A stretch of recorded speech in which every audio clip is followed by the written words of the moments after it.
최근에 우리 진영에서 받을 많은 사람들이 마음의 불편함 이걸 극복하기 위해서 평화에 대해서 얘기를 해보자. 평화에 대한 철학을 얘기해보자. 야. 네, 재밌는 게 있어요. 정치적으로 이념화 될 수 있는가 평화가. 평화를 이념으로 생각한 적이 있을까 하는 거예요. 그런 생각을 해본 적이 없네. 없죠. 평화는 상태라고 생각하지 체계라고 생각하지 않아요. 체계라고 생각, 이념이라고 생각하지 않아요. 그렇지. 우리나라 정치인 중에 평화를 이념으로 내세운 사람 있어요? 김대중 대통령. 김대중 대통령이 언제부터 평화를 얘기했을까 하는 거거든요. 김대중 대통령이 이제 3번째 대선에 나왔다 지고 나서 영국으로 갔잖아요. 그러니까. 영국으로 가시고 난 그 마음 알지. 네, 철학적으로도 누구도 평화를 이념으로 내세운 적이 거의 없어요. 그런데 언제 평화를 이념으로 내세운 사람이 생겼을까? 김대중 대통령은 왜 평화를 자유, 평등, 박애 막 이런 게 필요한데 거기다 평화를 넣었어. 그렇지, 평화를 왜 넣었을까? 김대중 대통령은 공부를 많이 하신 분이잖아요. 엄청 많이 했죠. 저 대학 다닐 때 당시 평민당 총재 하실 때 거기 점령하고 들어갔거든요. 그랬더니 며칠 만에 오라고 하더라고요. 와서 저한테 철학 강의를 하시는 거 있죠? 네, 철학 학생한테. 지금 프로페서 파가한테 지금. 그때 내가 느꼈던 가장 큰 감정 중에 하나는 그분은 선생님 소리를 듣는 분이잖아요. 네. 저는 이제 일개 학생이고 대학생이고. 그런데 대등한 자세로 얘기를 해요. 그러니까 뭐 가르치겠다가 아니라 대화하려고 그랬고 품성이 그런 것 같더라고요. 너무 호기심이 많아. 민주당에서 그 반열에 올라간 사람들의 공통된 특징이에요. 네. 노무현도 그랬고 문재인도 그랬고 그렇죠. 눈높이를 맞추고 대등하게 대화하려고 그래. 이건 가르칠 수가 없어요. 네. 타고난 거예요. 타고나신 것 같아. 네. 이분이 한마디로만 뭘 깨달았냐. 과거의 전쟁과 지금의 전쟁의 차이에 대해서 알 거예요. 과거의 전쟁은 승자가 패자의 모든 걸 갖는 거예요. 현대의 전쟁은 그런 전쟁이 아니라는 거예요. 특히 핵이 있는 지역은 어떻게 되죠? 다 죽는 거예요. 승자 패자가 없는 거예요. 승자가 패자가 없는 게 핵전쟁의 가장 큰 특징이잖아요. 그래서 예전에는 자유나 평등이나 이런 게 중요했다면 이제는 평화를 더 우선시해야 된다. 야, 논리적으로 정합이 딱 맞는다. 네. 평화를 이제는 상태가 아니라 이념으로 내세워야 된다. 그러니까 그분의 통일론도 평화 기반이 중요해요. 그게 벌써 80년대에 나왔어요. 그렇죠. 그러니까 똑똑한 사람이다. 똑똑한 사람. 평화에 기반해서. 그러니까 이분을 사람들이 오해하는 것은 막 통일론자다 많이 말씀하셨잖아요. 근데 이분은 일관되게 평화가 우선이어야 된다는 거예요. 평화에 기반해서 통일도 얘기돼야 되는 거예요. 그러기 위해서 단계별 통일론도 얘기하고 그러신 거죠. 그러니까 단계별 통일론이라는 게 평화 지향적 또는 평화 토대적 통일론이에요. 김영삼 대통령과의 가장 결정적인 차이지. 그렇죠. 김영삼 대통령은 가짜 민족끼리. 그렇지. 이걸로 끝이거든요. 예, 이론이 없죠. 그래서 또 먹히는 부분이 있어요. 그렇죠. 예. 양극단에 있는 유형인데 김대중 대통령은 기본적으로 철학적 사회가 출발이네. 그렇죠. 그래서 이제 영국 가서 평화 공부하시고 평화라고 하는 것을 모티브로 새로운 정치를 선언하신 거죠. 그래서 그걸 쭉 일관되게 해오셨잖아요. 그래서 노벨 평화상도 받았지. 그렇죠.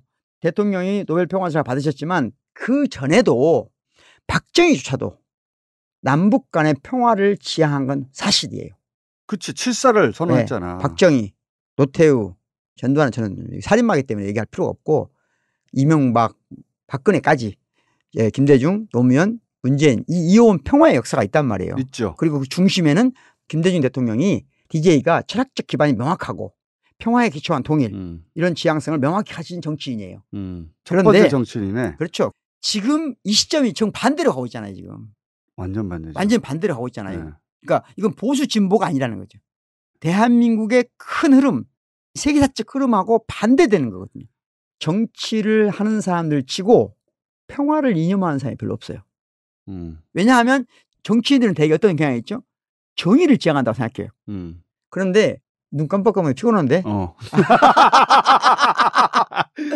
정의는 피곤함을 주기 때문에 정서적인 신뢰감이나 정서적인 평화 상태를 유지하는 게 중요하거든요. 그렇지. 이게 서로 균형을 맞춰야 된단 말이죠. 오케이. 그래야 건강한 관계가 되는 거예요.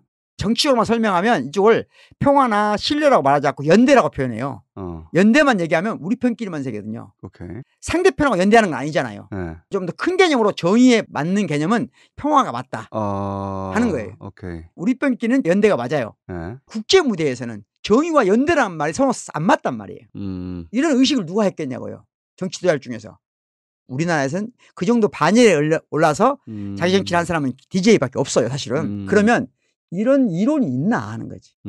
실제 지금 말은 철학적 사유를 뒷받침한 함. 그렇죠. 뒷받침만 씨발. 그걸 백업할 만한 사유 체계가 존재하는가? 그렇죠. 칸트의 영구평화론이라는 책이 있어요. 칸트 정도 나와줘야지. 그렇지.